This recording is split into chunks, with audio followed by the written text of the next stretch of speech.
السلام علیکم ورحمۃ اللہ۔ ترجمہ تفسیر القرآن الکریم، سبق نمبر 911، سورۃ الشعراء، آیت 96 تا 104، پارہ نمبر 19۔ اعوذ باللہ من الشیطان الرجیم۔ قالوا وهم فيها يختصمون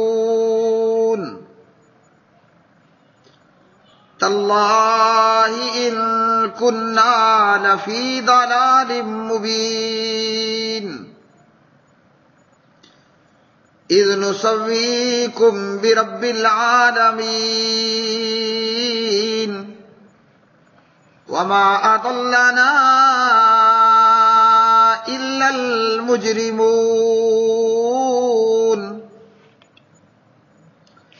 فما لنا من شافعين ولا صديق حميم فلو أن لنا كرة فنكون من المؤمنين إن في ذلك لآية وما كان أكثرهم مؤمنين وإن ربك لهو العزيز الرحيم۔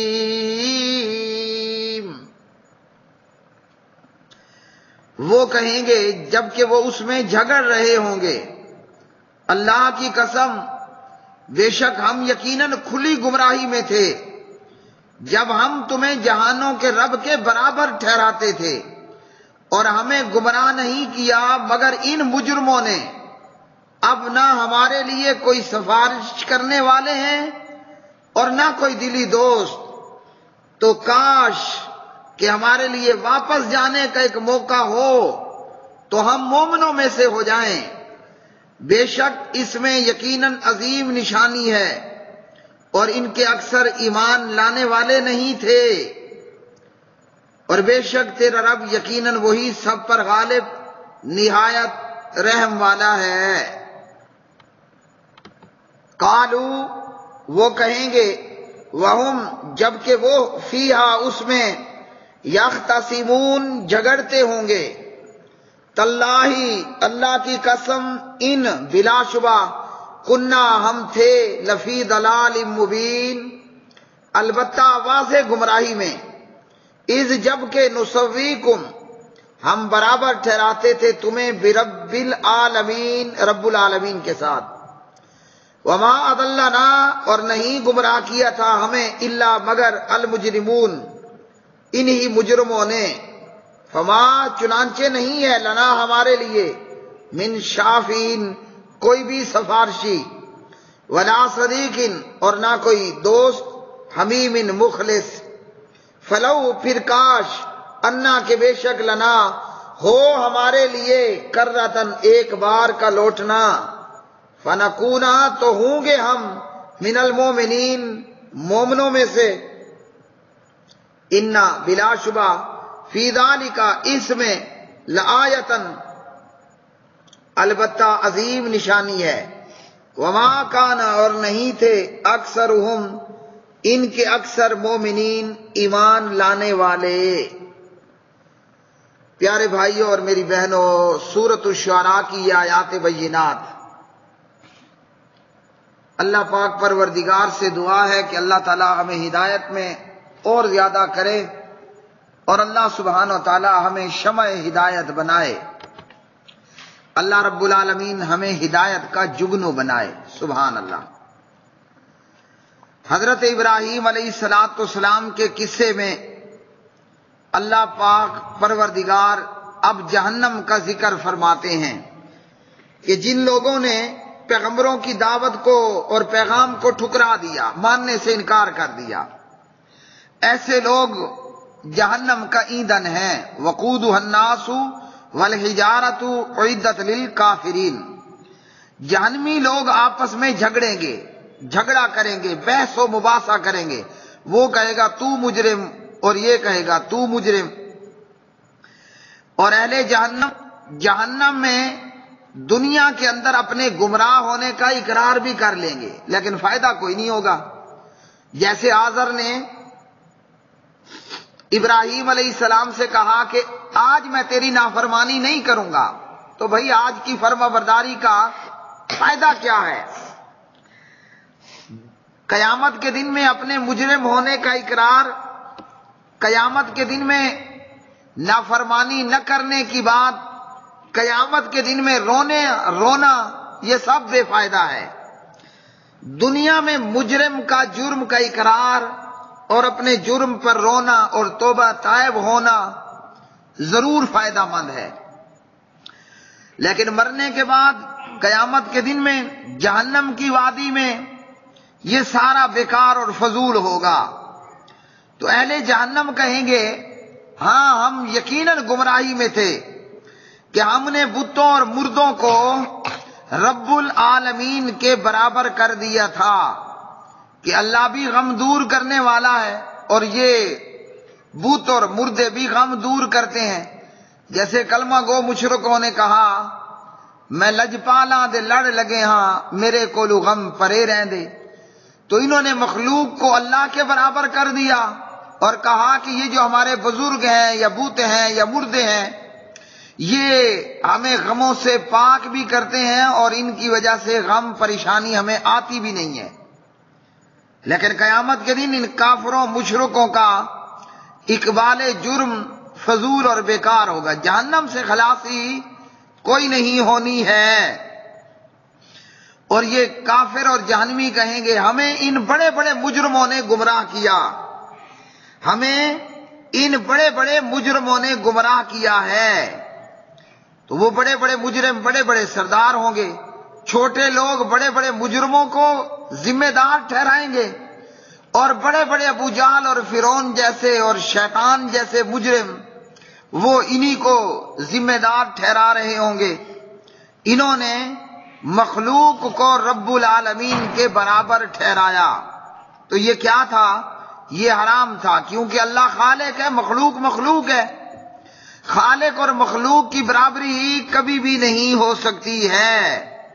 یہاں تک کہ نبی پاک علیہ الصلوۃ والسلام نے اپنی حدیث کے اندر یہ تک کہنا منع کر دیا کہ کوئی شخص یہ کہے ماشاء اللہ وشاء فلان، یا کوئی شخص یہ کہے ماشاء اللہ وشئت، کہ اللہ نے جو چاہا اور فلاں نے چاہا، یا جو اللہ چاہے اور آپ چاہیں، تو یہ اللہ کے ساتھ برابر کرنا ہے اور شریک ٹھہرانا ہے۔ نبی پاک علیہ السلام نے حکم دیا ہاں جی کہ کیا کہنا ہے؟ فرمایا کہ یوں کہو ماشاء اللہ وحدہ، جو اللہ اکیلا چاہے، اللہ کے چاہنے سے کچھ ہوتا ہے اور سب کچھ ہوتا ہے، کسی اور کے چاہنے سے کچھ نہیں ہوتا۔ ہاں اللہ جب چاہے تو ہے ورنہ نہیں ہے۔ تو یہ چھوٹے لوگ جن بڑوں کی انہوں نے تقلید کی تھی، اندھا دھند آنکھیں بند کر کے بلا دلیل آنکھیں بند کر کے ان کے پیچھے چلے تھے نا، یہ چھوٹے اپنے بڑوں کو کوسیں گے اور ذمہ دار ٹھہرائیں گے، لیکن وہ الٹا ان کو کوس رہے ہوں گے، ان کو ذمہ دار ٹھہرا رہے ہوں گے۔ اب جہنمی کہتے ہیں نہ تو کوئی ہمارا سفارش کرنے والا ہے، نہ یہاں کوئی ہمارا مخلص اور دلی دوست ہے۔ مومنوں کی سفارش کرنے والے بے شمار ہوں گے، اللہ کے فرشتے بھی ہوں گے، اللہ کی رحمت بھی پڑے گی، نبی پاک علیہ السلام کی سفارش بھی ہوگی، اور خود مومن ایک دوسرے کی شفاعت بھی کریں گے۔ لیکن کافروں مشرکوں منافقوں کا نہ کوئی دلی مخلص دوست ہوگا، نہ کوئی سفارش کرنے والا ان کا ہوگا، ہاں جی، بلکہ وہ الٹا ایک دوسرے کے دشمن ہو چکے ہوں گے۔ اور یہ کافر اور جہنمی کہیں گے کاش کہ ایک مرتبہ دنیا میں واپس جانے کا موقع مل جائے نا تو ہم بھی پھر لا الہ الا اللہ پڑھنے والے ہوں گے۔ اور یہ بات قرآن مجید نے کافروں کی کئی مقامات پر ذکر کی۔ ایک تو یہ کہ مرنے کے بعد دوبارہ واپسی کوئی نہیں ہے، دوسرا یہ کہ دنیا کی زندگی دوبارہ ملنی کوئی نہیں ہے، تیسری بات یہ کہ کافر اپنے اس کہنے کے اندر بھی جھوٹے ہیں۔ اگر انہیں دنیا میں واپس زندگی مل بھی جائے تو پھر بھی وہ بے ایمان ہی ہوں گے، یہ بھی ان کا ایک دھوکہ اور فراڈ ہی ہوگا۔ لیکن اگر اللہ سبحانہ و تعالیٰ ان کو واپس بھیج دے تو ایسا ہو ہی نہیں سکتا۔ جو مر گیا وہ آگے جائے گا، وہ پیچھے کوئی نہیں آئے گا۔ فرمایا اس ابراہیم علیہ السلام کے قصے میں بڑی عظیم نشانی ہے، اور ان کے اکثر ایمان والے نہیں تھے، یعنی اکثر لوگوں نے ایمان نہیں لایا۔ ابراہیم علیہ السلام کی انتھک محنت، لگاتار دعوت، چند خوش نصیب ایمان لائے، اور نبی پاک علیہ الصلوۃ والسلام کی محنت تو کچھ خوش نصیب لوگ ہی ایمان لائے، اکثریت ایمان لانے والی نہیں تھی۔ اب اس میں کیا عظیم نشانی ہے؟ نبی پاک علیہ السلام کو تسلی ہے کہ آپ کافروں کے ایمان نہ لانے پر پریشان نہ ہوں۔ ابراہیم علیہ السلام نے بھی آپ کی طرح دعوت کا کام کیا تو اکثر ایمان نہیں لائے، تو اس لیے یہ کافروں کی ریت اور طریقہ آ رہا ہے، اس لیے ان کے ایمان لانے پر آپ پریشان نہ ہوں۔